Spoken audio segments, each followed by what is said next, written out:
Ia sendiri orang kaya, orang tuanya dari Giskala. Ia sangat elit, sekolahnya aja di Tarsus. Filsuf dari Yunani mengatakan orang di Tarsus yang sekolah itu orang-orang bukan biasa. Tapi ketika mengenal Kristus, ia tidak merasa hebat dengan apa yang dia peroleh dari orang tuanya. Tapi justru karena Injil Kristus, ia rela menderita. Ia karam beberapa kali. Bahkan ia meninggalkan apa yang dulunya baginya sebuah kebanggaan. Tapi sekarang ia menjadi penjual tenda demi Injil Kristus. Artinya apa? Kecintaan kita kepada Kristus tidak pernah berbarengan dengan kecintaan kita kepada dunia. Kecintaan kita kepada Kristus itu tidak pernah bersamaan dengan ketakutan kehilangan nyawa oleh karena namanya. Jadi kalau ada para pelayan yang play safe, takut kehilangan nyawanya demi pemberitaan Injil, engkau tidak sedang menginjili. Tapi kalau kita memberitakan Injil dengan membunuh, kita memberitakan Injil dengan menyakiti, tapi kalau kamu disakiti balik, itu hal biasa. Tapi kalau kita melakukan kebenaran, memberitakan kebenaran yang sungguh-sungguh bahwa tidak ada jalan yang benar selain daripada Kristus, tapi orang menyakiti kita oleh karena itu, Tuhan Yesus sendiri berkata, berbahagialah kamu. Rasul Paulus adalah tokoh yang harus diteladani. Baik orang besar, baik orang kecil, baik orang kaya, baik orang miskin, baik hamba, baik tuan, baik laki-laki maupun perempuan. Pertobatan Paulus adalah pertobatan paling sejati di sepanjang sejarah Injil, yang kemudian itulah yang mengubahkan dia dan membuat kita menikmati dan mengenal siapa Kristus dengan menuliskan banyak surat kepada seluruh jemaat. Ujilah segala sesuatu yang kamu lakukan, wahai pelayan-pelayan musik, pelayan-pelayan di worship leader yang ada di tempat ini, yang menari di sana, yang berkhotbah di sini, yang mendengarkan di sana. Ujilah pekerjaanmu. Kita melakukan itu karena apa? Karena kita mau cari pujian manusia atau tidak? Atau kita semata-mata karena terpanggil karena Allah, karena betapa hebatnya penderitaan yang kita alami, dan di dalam penderitaan itu kita menemukan kasih karunia Allah. Kalau Elia Myron tidak setia pada panggilannya yang mula-mula, saya akan dibuang oleh Tuhan. Kalau saya tidak setia pada kasih sayang mula-mula, tidak sulit bagi Tuhan untuk memakai yang lain dan membuang saya. Kalau saya menjadi sombong, saya merasa lebih baik dari siapapun, Tuhan akan membuang saya, karena tidak ada orang yang merasa lebih baik dari saudaranya ketika ia melayani Tuhan.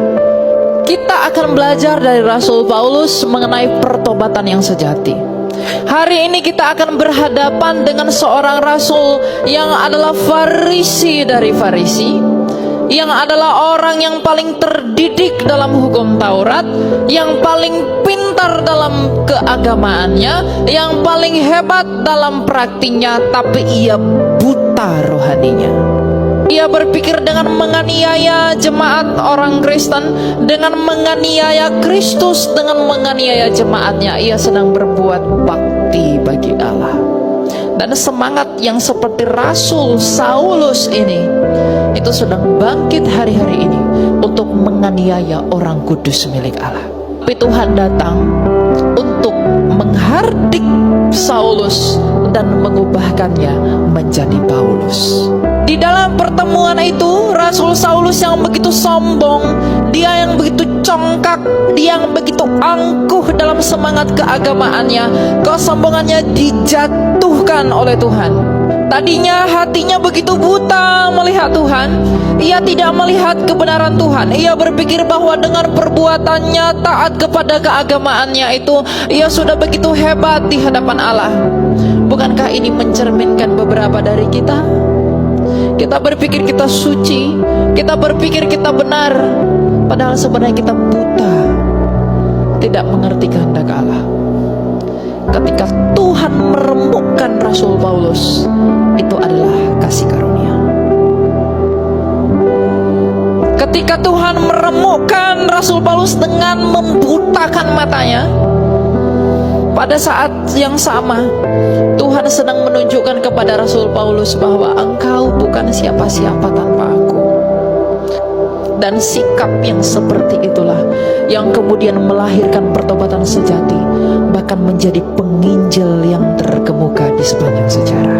Pelayan-pelayan Tuhan, jangan engkau merasa hebat dan merasa lebih baik dari siapapun. Bagaimanapun kita adalah hanya orang-orang yang hidup dalam kasih karunia Allah, sehingga kita bisa melayani. Gak ada orang bisa memuliakan Allah tanpa Allah mampukan. Tidak ada orang bisa memuji Allah kalau bukan Allah yang memampukan. Karena yang memampukan kita, yang bersaksi bahwa Kristus adalah Tuhan, hanya oleh karena Roh Kudus yang diam di dalam kita semua.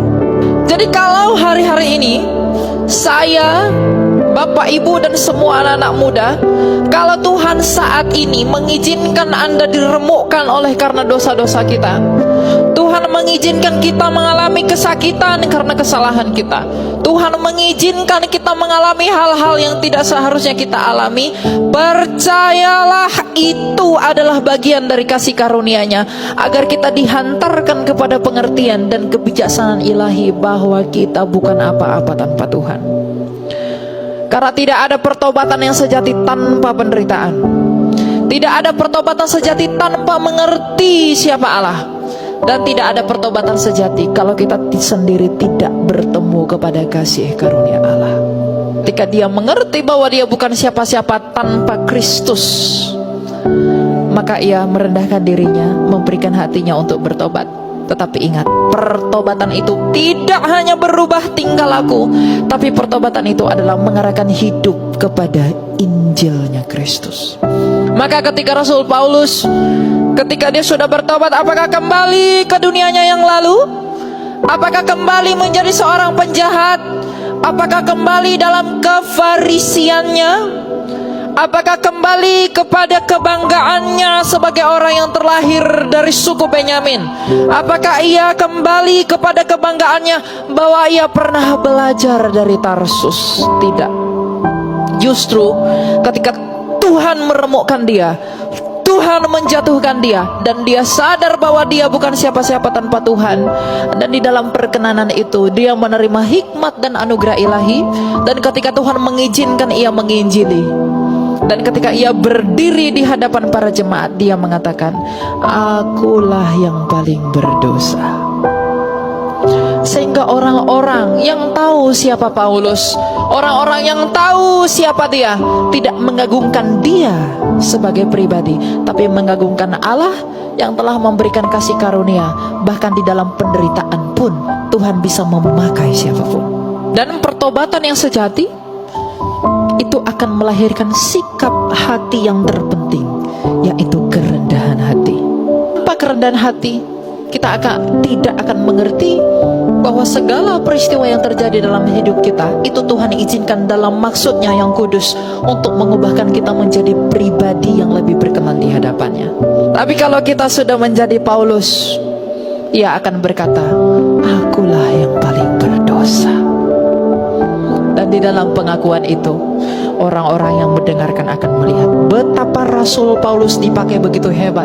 Tapi ia sendiri merendahkan dirinya. Ia sadar bahwa dia orang berdosa, sehingga manusia tidak akan mengidolakan Paulus, tapi ia akan mengidolakan Kristus yang telah sudi memberikan ia kasih karunia dengan meremukkan Rasul Paulus. Lihatlah para martir Kristus, lihatlah para rasul, betapa mereka rela menderita demi keagungan Kristus dan pemberitaan Injilnya yang mulia. Karena bagaimanapun mereka sadar, mereka melihat betapa ajaibnya yang terjadi itu, dan mereka tahu apapun yang engkau tuhankan, siapapun yang engkau percayai, pada akhirnya semua yang bernafas, yang terlahir dari perempuan, akan berhadapan dengan Yesus Kristus dari Nazaret.